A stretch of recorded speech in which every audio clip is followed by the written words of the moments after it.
نظب جان چکے ہیں۔ بلیٹن کے آغاز میں خبر یہ ہے کہ امریکی صدر ڈونلڈ ٹرمپ کا یہ کہنا ہے کہ غزہ کے لیے میرے منصوبے کے تحت فلسطینیوں کو گھر واپسی کا کوئی حق نہیں ہے۔ فلسطینیوں کے پاس بہت بہتر رہائش ہوگی۔ غزہ کے شہریوں کے ساتھ ایک معاہدہ کر سکتے ہیں۔ فلسطینیوں کو واپس بھی آنا ہو تو کئی سال لگ جائیں گے کیونکہ غزہ ابھی رہنے کے قابل نہیں ہے۔ غزہ کو مستقبل کے ریئل اسٹیٹ پروجیکٹ کے طور پر سوچیں۔ 20 لاکھ سے زائد فلسطینیوں کے لیے خوبصورت رہائشی علاقے بنائیں گے۔ ہم غزہ کے مالک ہوں گے۔ یہ زمین کا ایک بڑا ٹکڑا ہوگا، ڈونلڈ ٹرمپ کی جانب سے کہا گیا۔ امریکی صدر ڈونلڈ ٹرمپ کا کہنا ہے کہ غزہ کے لیے میرے منصوبے کے تحت فلسطینیوں کو گھر واپسی نہیں کرنی چاہیے۔ حماس نے ہفتے کو رہا کیے جانے والے اسرائیلی یرغمالیوں کی رہائی مؤخر کر دی۔ حماس ترجمان ابو عبیدہ کا یہ کہنا ہے کہ یرغمالیوں کی رہائی اگلے نوٹس تک مؤخر کر دی گئی ہے۔ گزشتہ 3 ہفتوں کے دوران اسرائیل کی جانب سے جنگ بندی کی خلاف ورزیاں جاری ہیں۔ اسرائیل غزہ پٹی کے شہریوں کی اپنی علاقوں میں واپسی میں رکاوٹ ڈال رہا ہے۔ اسرائیل غزہ میں امدادی سامان کے ٹرکوں کے داخلے میں رکاوٹیں کھڑی کر رہا ہے۔ اسرائیل کی جانب سے معاہدے کی تعمیل تک یرغمالیوں کی رہائی میں تاخیر کا فیصلہ برقرار رہے گا۔ حماس نے ہفتے کو رہا کیے جانے والے اسرائیلی یرغمالیوں کی رہائی میں مؤخر کر دیا۔ حماس ترجمان ابو عبیدہ کا کہنا ہے کہ یرغمالیوں کی رہائی اگلے نوٹس تک مؤخر کر دی گئی ہے۔ گزشتہ 3 ہفتوں کے دوران اسرائیل کی جانب سے جنگ بندی کی خلاف ورزیاں جاری ہیں۔ اسرائیل غزہ پٹی کے شہریوں کی اپنے علاقے میں واپسی میں رکاوٹ ڈال رہا ہے۔ اسرائیل غزہ میں امدادی سامان کے ٹرکوں کے داخلے میں رکاوٹیں کھڑی کر رہا ہے۔ ادھر کراچی کے علاقے ڈیفنس سے لڑکی کے اغوا کا یہ معاملہ ہے۔ مغوی مصطفیٰ کو قتل کر دیا گیا۔ گرفتار اغوا کار مغان کا انکشاف ہوا ہے۔ مغوی لڑکے کو قتل کرنے کے بعد لاش ملیر میں پھینکی گئی۔ گرفتار ملزم کا پولیس کو یہ بیان۔ ملزم سے مزید تفتیش جاری ہے۔ مقتول کے والدین نے پولیس کی کارکردگی پر سوالات اٹھا دیے۔ والدین کا کہنا ہے کہ درخشت تھانے میں رپورٹ کرانے گئے، ہماری کوئی سنوائی نہیں ہوئی۔ ارمغان سے رابطے کے بعد غیر ملکی نمبر سے تاوان کی کال آئی۔ کراچی کے علاقے ڈیفنس سے لڑکے کے اغوا کا معاملہ، مغوی مصطفیٰ کو قتل کر دیا گیا۔ گرفتار اغوا کار ارمغان کا انکشاف، مغوی لڑکے کو قتل کرنے کے بعد لاش ملیر میں پھینکی گئی۔ آگے بڑھتے ہوئے آپ کو بتائیں کہ جوڈیشل کمیشن نے سپریم کورٹ اور پاکستان میں 6 ججز کی تعیناتی کی منظوری دے دی ہے۔ جسٹس میاں گل حسن اورنگزیب بطور عارضی جج سپریم کورٹ تعینات ہوئے۔ لاہور ہائی کورٹ سے سپریم کورٹ میں جج تعینات کرنے کا معاملہ مؤخر کر دیا گیا۔ رپورٹ دیکھیے۔ چیف جسٹس پاکستان جسٹس یحییٰ آفریدی کی زیر صدارت جوڈیشل کمیشن کا اجلاس۔ سپریم کورٹ میں 8 ججوں کی تقرری پر غور۔ 6 ججوں کی تعیناتی کی منظوری دے دی گئی۔ اجلاس کے بعد جاری اعلامیے کے مطابق جوڈیشل کمیشن نے بلوچستان ہائی کورٹ کے chief justice Hashim Khan Kakar, chief justice Peshawar high court Ishtiaq Ibrahim کو سپریم کورٹ کا جج تعینات کرنے کی منظوری دی ہے۔ اس کے علاوہ اسلام آباد ہائی کورٹ کے چیف جسٹس جسٹس عامر فاروق اور سندھ ہائی کورٹ کے چیف جسٹس شفیع صدیقی کے ناموں کی منظوری دی گئی۔ جوڈیشل کمیشن نے پشاور ہائی کورٹ کے جج جسٹس شکیل احمد اور سندھ ہائی کورٹ کے جج جسٹس صلاح الدین کے ناموں کی منظوری بھی دی ہے۔ اجلاس میں جسٹس میاں گل حسن اورنگزیب کو بطور عارضی جج سپریم کورٹ تعینات کرنے کی بھی منظوری دی گئی۔ اعلامیے کے مطابق جسٹس میاں گل حسن اورنگزیب کی بطور عارضی جج سپریم کورٹ تقرری آرٹیکل 181 کے تحت کی گئی، جبکہ لاہور ہائی کورٹ سے سپریم کورٹ میں جج تعینات کرنے کا معاملہ مؤخر کر دیا گیا۔ جسٹس منظور علی شاہ اور جسٹس منیب اختر نے جوڈیشل کمیشن کی کارروائی نہ روکنے پر اجلاس کا بائیکاٹ کیا۔ بیرسٹر گوہر اور بیرسٹر علی ظفر بھی اجلاس کا بائیکاٹ کر گئے۔ نئے ججز کی تعیناتی کے خلاف اسلام آباد میں وکلاء کا احتجاج۔ وکلاء احتجاج کرتے ہوئے پہلے سرینا چوک اور پھر ڈی چوک پہنچے۔ صدر اسلام آباد ہائی کورٹ بار نے ڈی چوک میں احتجاج ختم کرنے کا اعلان کرتے ہوئے کہا، ملک بھر سے وکلاء پہنچ رہے ہیں، ججوں کی تعیناتی کے خلاف دوبارہ احتجاج کریں گے۔ اسلام آباد سے یہ رپورٹ۔ اسلام آباد میں وکلاء کا سپریم کورٹ اور صوبائی ہائی کورٹس میں نئے ججز کی تقرری کے خلاف احتجاج۔ ڈی چوک میں احتجاج ریکارڈ کروانے کے بعد صدر اسلام آباد ہائی کورٹ بار کا احتجاج ختم کرنے کا اعلان۔ ڈی چوک میں احتجاج ریکارڈ کرانے کے بعد صدر اسلام آباد ہائی کورٹ بار نے کہا کہ ملک بھر سے وکلاء پہنچ رہے ہیں، اس لیے احتجاج ختم کرتے ہیں، لیکن ججز تعیناتی کے خلاف دوبارہ احتجاج کریں گے۔ وکلاء احتجاج کے باعث ریڈ زون کا ایریا سیل کیا گیا اور سپریم کورٹ جانے والے راستوں کو بند کرتے ہوئے پولیس کی بھاری نفری تعینات کی گئی تھی، جس کے باعث وکلاء اور پولیس میں تکرار بھی ہوئی، تاہم پولیس نے وکلاء کو ریڈ زون جانے نہیں دیا۔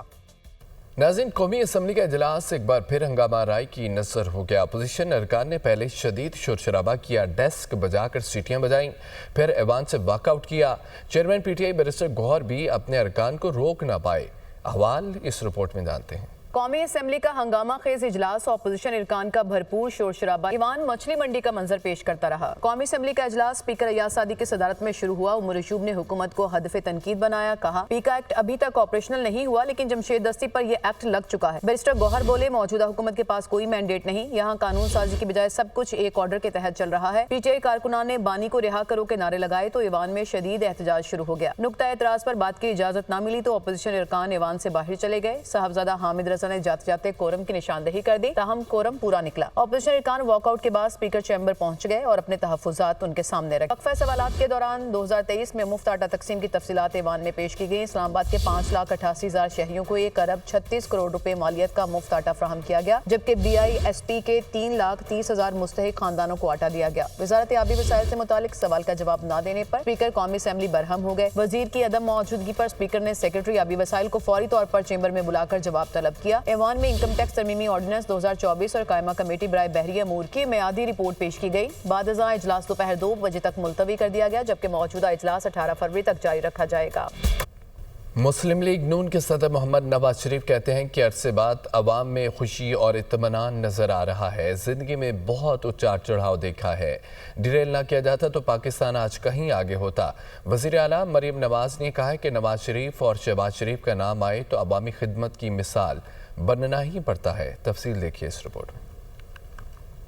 مسلم لیگ نون کے صدر محمد نواز شریف اور وزیر اعلیٰ پنجاب مریم نواز سے لاہور ڈویژن کے ارکان پنجاب اسمبلی کی ملاقات کی اندرونی کہانی سامنے آ گئی۔ اجلاس میں عوامی فلاح کے منصوبوں اور مستقبل کی سیاسی حکمت عملی پر مشاورت ہوئی۔ ارکان اسمبلی کا ستھرا پنجاب، کسان کارڈ، ٹریکٹر اور جدید زرعی مشینری، اسکالرشپ پروگرام کی فراہمی، سڑکوں کی تعمیر و بحالی، دھیرانی پروگرام اور صحت کے پورے نظام کی اپ گریڈیشن پر وزیر اعلیٰ کو خراج تحسین۔ نواز شریف نے ارکان اسمبلی سے کہا ڈی ریل نہ کیا جاتا تو پاکستان آج کہیں آگے ہوتا، اللہ کرے ہم ایک بار پھر ٹیک آف کر سکیں۔ مہنگائی میں کمی سے عرصے بعد عوام میں خوشی اور اطمینان نظر آ رہا ہے۔ وزیر اعلیٰ مریم نواز نے کہا نواز شریف اور شہباز شریف کا نام آئے تو عوامی خدمت کی مثال بننا ہی پڑتی ہے۔ نواز شریف پاکستان کی ترقی کا نام ہے اور ہم سب ان کے سپاہی ہیں۔ واہگہ ٹورزم کوریڈور کی تعمیر بے مثال، پنجاب کی خوشیاں واپس آ رہی ہیں۔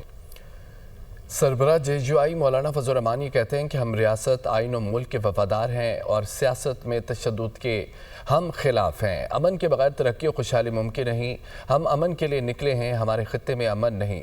فاٹا انضمام کا فیصلہ قبائلی عوام کا فیصلہ نہیں تھا، ہم نے پہلے کہا تھا کہ فاٹا میں ریفرینڈم کیا جائے۔ انضمام کا پہلا مقصد امن تھا جو ابھی تک پورا نہیں ہوا۔ امن سے محروم قوم ہر چیز سے محروم ہوتی ہے۔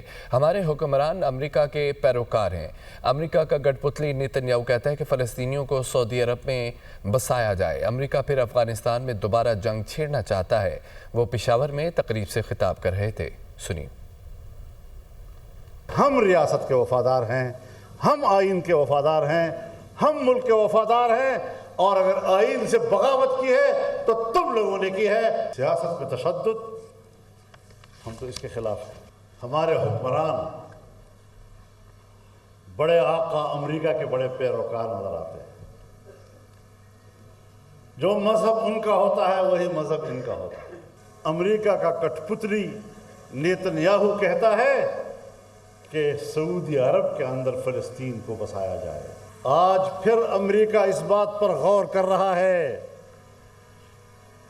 کہ افغانستان میں دوبارہ جنگ شروع کر دی جائے۔